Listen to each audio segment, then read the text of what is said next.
Saturn in Aries. The discipline of courage. How the god of time enters the warrior's domain, and what every generation must answer when he does. This is only the beginning of the reckoning. This is only the first sip, the first foretaste of a bitter cup, which will be proffered to us year by year, unless by some supreme recovery of moral health and martial vigor, we arise again and take our stand for freedom. Winston Churchill, House of Commons, October 5th, 1938. Saturn at 14 degrees retrograde in Aries. Kronos devoured his children. The god of time, Saturn, the builder, the disciplinarian, the keeper of consequence, learned from prophecy that one of his offspring would overthrow him. So he swallowed them whole. He consumed the future to protect his authority. And it did not work. Zeus survived. The overthrow Kronos feared most happened precisely because he tried to prevent it. This is the founding myth of every Saturn and Aries transit. Saturn, the planet of restriction, responsibility, and authority, enters Aries, the cardinal fire sign ruled by Mars, the god of war. And the cosmos asks a question that no amount of caution can outrun. Where has your discipline become cowardice? And what has your refusal to act already cost you?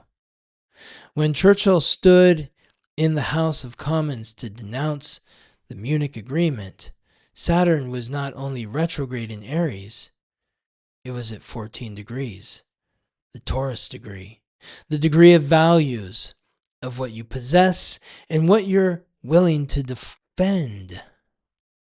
Churchill was not making a military argument that night. He was making a moral one, a supreme recovery of moral health. The Taurus degree in the warrior's sign, asking the most Taurian question Saturn can ask. What do you value enough to fight for? Saturn at 0 degrees Aries strikes the Aries point, the degree that doubles the sign's energy, the most initiatory position in the entire zodiac. Events that begin here do not stay private. Saturn crosses this threshold approximately every 29 years, and history has been merciless to those who were not ready when he did. The appeasement cycle, 1937 to 1940. On April 24, 1937, Saturn crosses from 29 degrees Pisces to 0 degrees Aries.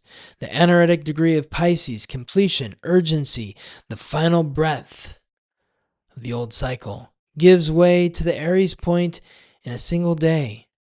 The collective wound of Pisces, suffering without boundary, the disillusion of an era that has not yet found the courage to name itself by ending. All of it concentrates into one threshold and then ignites. 2 days later, the Luftwaffe bombs Granada, the first mass aerial attack on a civilian population in history. The old world's suffering becomes the new world's war. Saturn in Aries creates restriction of the self, and restriction ignites fear. A fire can warm a room on a cold winter's night, or it can burn down the house. The transit does not decide which. The human does. In Berlin, Hitler meets fear by waging war on an entire continent. Aries fire given Saturn's structural machinery turned outward to conquer. In London, Neville Chamberlain becomes Prime Minister on May 28, 1937, and meets the same fear by retreating from it, letting the fire die rather than risk being burned.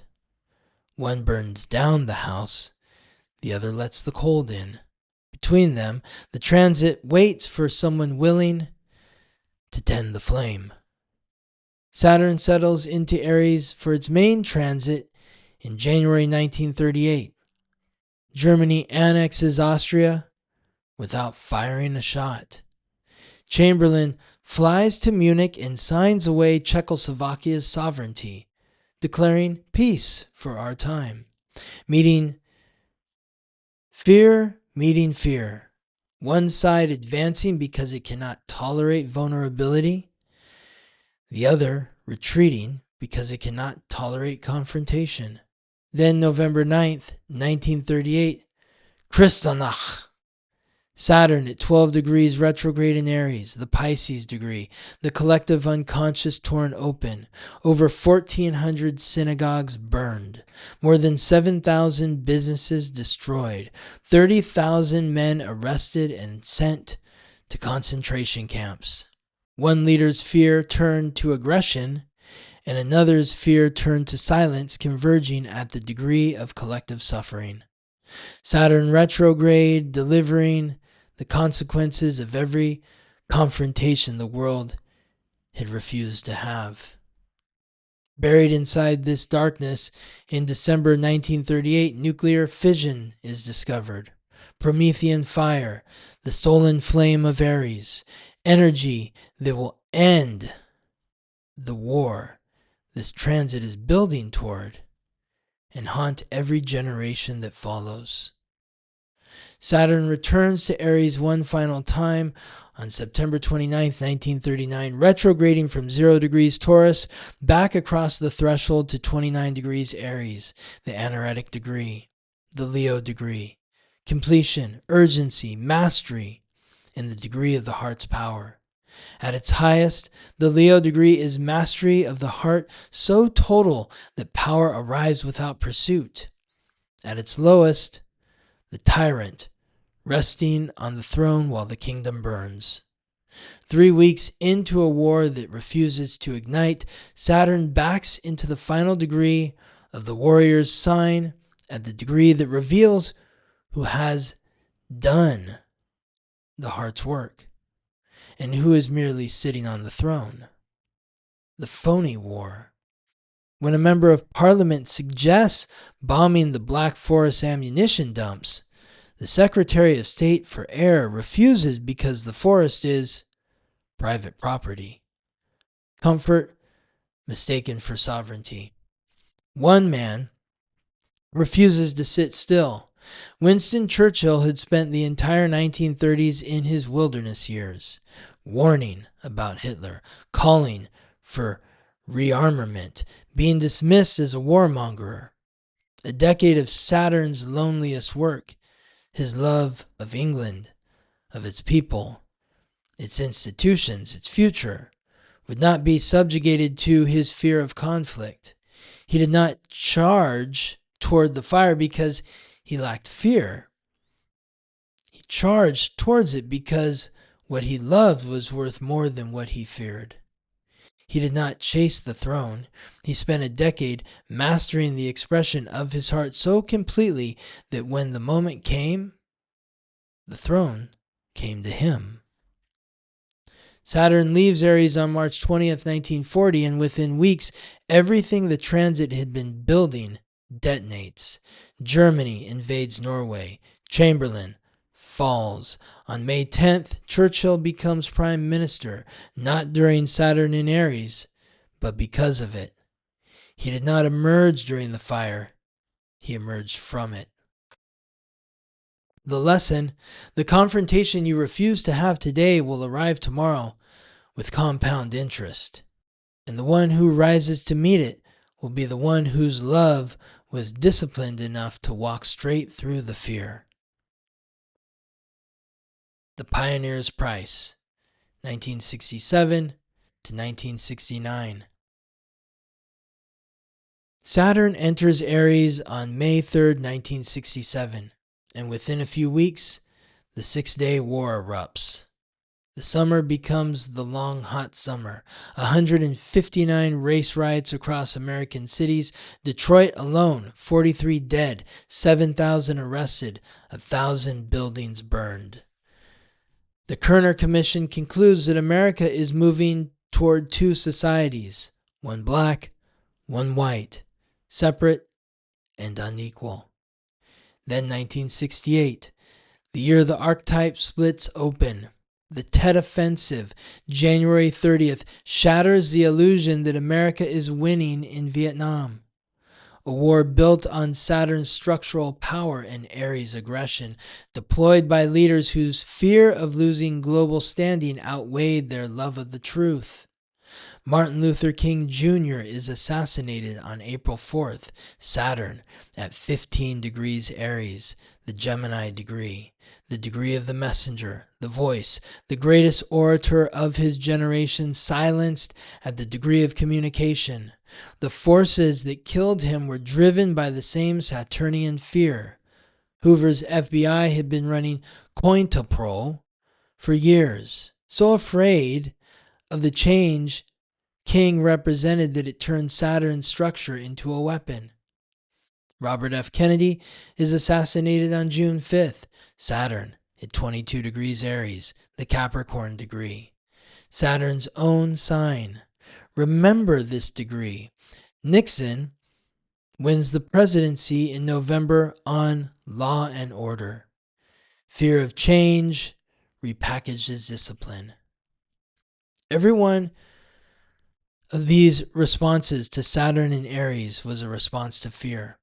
The question is what the pioneers built despite it. The Civil Rights Act of 1968 passes 1 week after King's assassination. 1 week. The bill had been stalled for months. King's nonviolent resistance, the most Saturnian form of Aries courage, disciplined fire that refuses to become destruction, achieved in his death what it could not achieve in his life. Not because the death was necessary, but because King had spent years building the structure his courage would fill. The marches, the organizing, the strategic confrontations with power. Saturn's patient architecture. Like Churchill, King's courage was not the absence of fear, it was love, of justice, of dignity, of a future he might not live to see, refusing to yield to fear's demand that he stop. The night before his assassination, King spoke at Mason Temple in Memphis. He did not know it was his last speech. He told the crowd he had been to the mountaintop. He had seen the promised land. He might not get there with them. The pioneer sees the destination. The pioneer pays the price. What the pioneer builds survives. What the pioneer does not. The warrior who builds the peace. 1996 to 1999. After 2 cycles that showed what fear can cost and what love can build, Saturn in Aries produces its highest expression. Saturn enters Aries in April 1996, and in Northern Ireland, the peace process enters its most dangerous phase. The IRA had broken its ceasefire with the Docklands bombing in February, right as Saturn approached the Aries point. For 2 years, hardliners on both sides responded to Saturn's fear the way every previous cycle had made familiar. Tighter grip, harder line, the conviction that only force answers force. They were not wrong about the courage it takes to fight. They were wrong about what courage is for. George Mitchell imposed a deadline, pure Saturn. The parties negotiated through the night beyond it, pure Aries. On April 10th, 1998, with Saturn at 22 degrees Aries, the Capricorn degree, the Good Friday Agreement was signed, the same degree where Robert Kennedy was killed 30 years earlier. Capricorn is Saturn's home, the sign of structure, governance, institutional endurance. Kennedy died at this degree fighting for a world built on justice. 30 years later, at the exact same degree, warriors on both sides of a 30-year war chose love of a future over fear of each other. More than 3,500 dead. Ended not by one side defeating the other, but by leaders on both sides choosing the most difficult action available, building with their enemies instead of burying them. The warrior who builds the peace, Saturn in Aries at its summit, and at Saturn's own degree. In May 1998, India and Pakistan both conducted nuclear tests. The Promethean fire of 1938 echoing exactly 60 years later. What we unleash under this transit does not disappear. It compounds. The pattern. 3 cycles, nearly a century, the same energy, the same fear. Saturn in Aries creates restriction of the self, and that restriction ignites fear. Those who met the fear with domination burned down the house. Those who met it with retreat let the cold in. Those who met it with love, disciplined, structured, unflinching love, tended the flame and built something that endured. Churchill in the wilderness, King on the mountain, Mitchell at the table. The transit did not create them. It revealed what they had already built inside themselves through years of quiet, unglamorous Saturnian work. Every Saturn and Aries generation discovers the same truth. Readiness is not bestowed, it is built. Saturn in Aries returns, February 13th, 2026. We had the preview. Saturn dipped into Aries from May 24th to September 1st, 2025, and every signature of the archetype appeared on cue. India and Pakistan exchanged military strikes. Iran, Israel escalated into American B-2 strikes on Iranian nuclear facilities. Promethean fire again. A new pope was elected. Mass protests swept American cities. Global trade fractured. The preview showed us the exam. February 13th, 2026 is when the exam itself begins. The historical record is not a warning. It is an invitation. Every Saturn and Aries generation has faced the same fear and the same choice in how to meet it. Churchill's love of England overrode his fear of conflict. King's love of justice overrode his fear of death. The architects of the Good Friday Agreement chose love of a shared future over fear of their enemies. You are entering this transit now, not as a spectator, as a participant. Where have you been doing the quiet, unglamorous work of building yourself? The work no one applauds, the discipline no one sees. That is Saturn's gift. Where are you being asked to act, to confront, to step into the fire with something more than good intentions? That is Aries' demand. And what do you love enough to carry you through the fear? Saturn at the Aries point does not arrive gently, but it arrives for those who are ready. And readiness, as every generation that has lived through this transit can attest, is not something the stars bestow. It is something you build.